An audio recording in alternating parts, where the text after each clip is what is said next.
రోజు రాష్ట్ర వ్యాప్తంగా విజయసాయి రెడ్డి గారి ఇష్యూ ఒకటి వైరల్గా మారిందండి. అసలు ఎలా రియాక్ట్ అవుతారు మేడం దీని మీద? అంటే వైకాపా అనేది మామూలుగా జనరల్గా చెప్పుకుంటున్నాం కానీ అది వైకామా పార్టీ. వాళ్ళందరూ అలాంటి వాళ్ళే, మనకి తెలుసు చాలా ఇన్సిడెంట్ ఇట్లాంటివి. యాజ్ ఏ మహిళగా నేను వాటిని గురించి మాట్లాడకపోయినా జనసేన పార్టీలో నాకు ఒక బాధ్యత ఉంది కాబట్టి ప్రస్తావించాల్సిన సమయం అప్పుడు నేను కూడా ప్రస్తావించాలి. ఆ రోజున పవన్ కళ్యాణ్ గారిని మూడి పెళ్ళిళ్ళు అని చెప్పి మీడియా ముఖంగా ఏ రకంగా ఇది చేశారో మీడియా అందరికీ తెలుసు, ప్రజలకి తెలుసు. ఈ రోజున బుద్ధి చెప్పారు, అది వేరే విషయము. అంబటి రాంబాబు దగ్గర నుంచి గంట అరగంట వాడెవడు న్యూడ్ వీడియో ఒకటి, కోరంట్ల మాధవ్ అదొకటి, ఇంకా ఇలాంటి ఇన్సిడెంట్స్ కోకొల్లలు మనకి ఆ గవర్నమెంట్లో. కానీ ఏమన్నారు అది వీడియో ఏమో మార్ఫింగ్ అన్నారు, ఇదేమో ఫోన్ కాల్ ఏమో ఏదో అన్నారు. మీరు జరిగిన ప్రతి విషయాన్ని కూడా దాన్ని మసిపూసి మారేడుకాయ చేసే విధంగా చేసుకొచ్చారు. అది ఎలా చెల్లింది? అప్పుడు అధికారంలో మీరు ఉన్నారు కాబట్టి, ప్రభుత్వం మీది ఉంది కాబట్టి. అట్లాగే ఇంకోటి కూడా తీసుకోవచ్చు మనం. వాడు ఉన్నాడు కదా అనంతబాబు, శవాన్ని వేసేసుకుని సుబ్రహ్మణ్యం శవాన్ని డోర్ డెలివరీ చేసినా కూడా వాడిని వేదికల మీద పక్కన కూర్చోబెట్టుకొని సభలు జరిపిన కాలాలు ఉన్నాయి. ఇక ఇప్పుడు ఈ విజయసాయి రెడ్డి గురించి మనకి కొత్తగా చెప్పేది ఏముంది చెప్పండి? వీళ్ళు అధికారంలో ఉన్నప్పుడు చేసిన పనులు ఇవే, ఇప్పుడు కూడా అదే పనులు. కానీ వీళ్ళు చేసిన తప్పులని సరిదిద్దుకోవాల్సింది పోయి మీడియాను పడి ఏకటం అనేది అది కరెక్ట్ కాదు.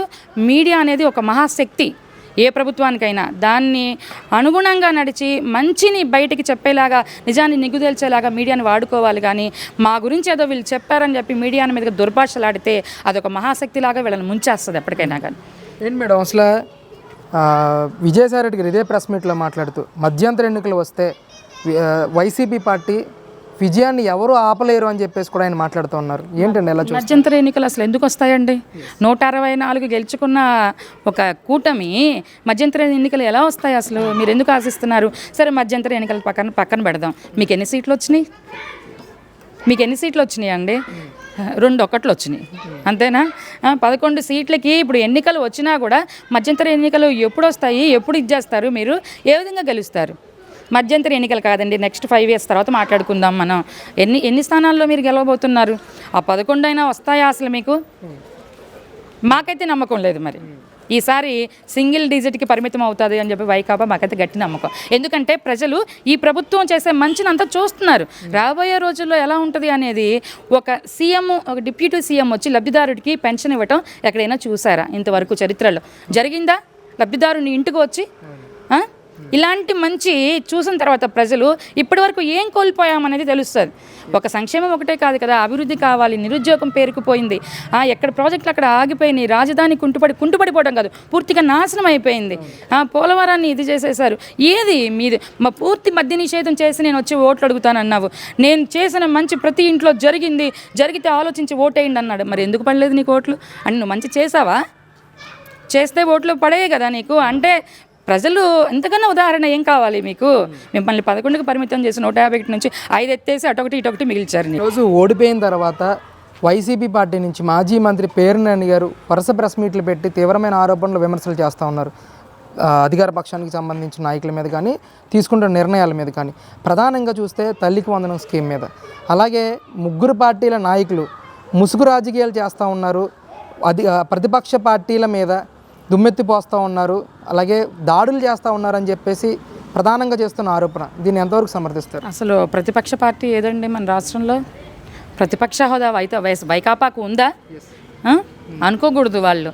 అసలు ఇప్పుడు ఇక్కడ వైకాపా నాయకులకి ఏం భయం పట్టుకుందంటే, ఇప్పుడు 151 అప్పుడు అంత అధికారం అనుభవించిన 151లో మొత్తం పోయారు, 140 పోయారు, 11 మిగిలారు. వీళ్ళ భయం ఏంటంటే మమ్మల్ని ప్రజలు అధికారం లాగేసుకుని ఇంటికి పరిమితం చేశారు. ఏదో ఒక వంకతో మీడియా ముందుకు రాకపోతే మమ్మల్ని మర్చిపోతారేమో ప్రజలు. కాబట్టి ఆ ఫేస్ చూపించుకోవాలి కదా, మీడియాని పిలిచి ఏదో ఒకటి వాగాలి. వీళ్ళు మంత్రులుగా పనిచేసినప్పుడు వీళ్ళ శాఖల మీద ఎప్పుడైనా ప్రెస్ మీట్లు పెట్టారా చెప్పండి? ఎప్పుడైనా ఒక్క మంత్రి అయినా సరే, ఈవెన్ సీఎం గారు ఎప్పుడైనా వచ్చారండి సజ్జలు కాకుండా బయటికి? ఏదైనా ప్రభుత్వ పనితీరు గురించి ఏదైనా ఒక మంచి జీవో తీసుకొస్తున్నామని దాని గురించి కానీ, లేదంటే ప్రజలకి నేను ఈ మంచి చేయబోతున్నాను కానీ ఎప్పుడైనా సీఎం గారు 5 సంవత్సరాల్లో ఒక్క లైవ్ టెలికాస్ట్ ఇచ్చారా మీడియా ముందుకు? ఛాలెంజింగ్ చూడండి, ఎవరికైనా సరే ఒక్క లైవ్ టెలికాస్ట్, ఇది ఇలా చేయబోతున్నాం మేము, లేదా ప్రజలకి ఈ విధంగా మేలు జరగబోతుంది. ఎలక్షన్ రిజల్ట్ రోజు మాత్రం సాయంత్రం వచ్చేసి ముసలి కన్నీరు పెట్టుకున్నాడు. లైవ్ నేను అదే చూడడం జగన్ది.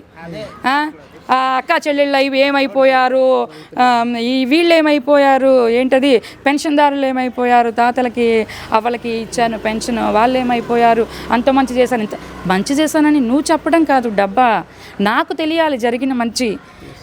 ఓటరు కదా, ఓటరు నిన్ను మాటలతో నీ ఏదైతే నువ్వు కక్షపూరిత రాజకీయాలు వచ్చిన డే 1 నుంచి ఇలా ప్రజావేదికతో మొదలుపెట్టి కూల్చటం ఎంత కక్షపూరిత రాజకీయాలు చేశారు. ఈవెన్ నేను ఒక మహిళా నాయకురాలు ఉంటే జనసేన పార్టీలో ఇసుక మీద ప్రశ్నించినందుకు, జేసీబీకి అడ్డం కూర్చున్నందుకు, అసెంబ్లీ జరుగుతుందని తెలిసి అక్కడికి వెళ్ళి ప్రశ్నిద్దాము, ఎన్ని వినతులు ఇచ్చిన అధికారులకి ఇసుక అక్రమ రవాణా తవ్వకం ఆగట్లేదు, భవిష్యత్తులో సహజ వనరులు నిండుకుంటున్నాయి, ఈ రకంగా చేస్తున్నారని చెప్పేసి వెళ్ళి అసెంబ్లీ దగ్గర అడుగుదామని వెళ్తే తుళ్ళూరు పోలీస్ స్టేషన్కి తీసుకెళ్ళి నా మీద అక్రమంగా 4 కేసులు పెట్టి ఎఫ్ఐఆర్ ఫైల్ చేశారు. అసలు ప్రశ్నించడానికి గొంతుందా? ఏదైనా రేపు ఒక కార్యక్రమం ప్రశ్నిస్తున్నాం ప్రభుత్వాన్ని అంటే ఈ రాత్రికే వచ్చి నాకు నోటీసులు ఇచ్చి నన్ను పట్టుకుపోయేవాళ్ళు. ఏంటిది అసలు? మీరు ఎప్పుడు ప్రజాస్వామ్యం అలాగా వ్యవహరించారా? మీరు అధికారంలో ఉన్నప్పుడు తగిన శాస్తి జరిగింది, వాళ్ళ ప్రజలు బుద్ధి చెప్పారు మీకు, ఎలక్షన్లు ఎప్పుడు వస్తాయని చెప్పి సైలెంట్గా కూర్చున్నారు మిమ్మల్ని ప్రశ్నించలేక, మీ కక్షపూరిత రాజకీయాలకి భయం పట్టుకొని. కానీ అలాంటి పరిస్థితుల్లో కూడా ఎప్పుడు జనసేన వెనకాడలేదు. అలాగే మా కార్యకర్తలు, ప్రజలు కూడా సహకరించారు. ఒక రాజకీయ పార్టీలు పనిచేసే వాళ్ళే కాదు, ఎప్పుడు ఈ రాక్షసుడిని దించేద్దామా గద్దె అని ప్రజలు కూడా చాలా వివేకంతో ఆలోచించి ఎలక్షన్లు ఎప్పుడు వస్తున్నాయి అని చెప్పి 5:30కి పోలింగ్ బూతుల్లోకి ఎప్పుడైనా చూసారా అండి మీరు జనాల్ని? 7:30కి పోలింగ్ స్టార్ట్ అయితే 5:30కి వెళ్ళి ఏం చేస్తారు? 5:30కి లేచి వచ్చి కూర్చున్నారు. అర్ధరాత్రి 2 అయినా కూడా ఓటేశారు. ఫలితం ఏంటి?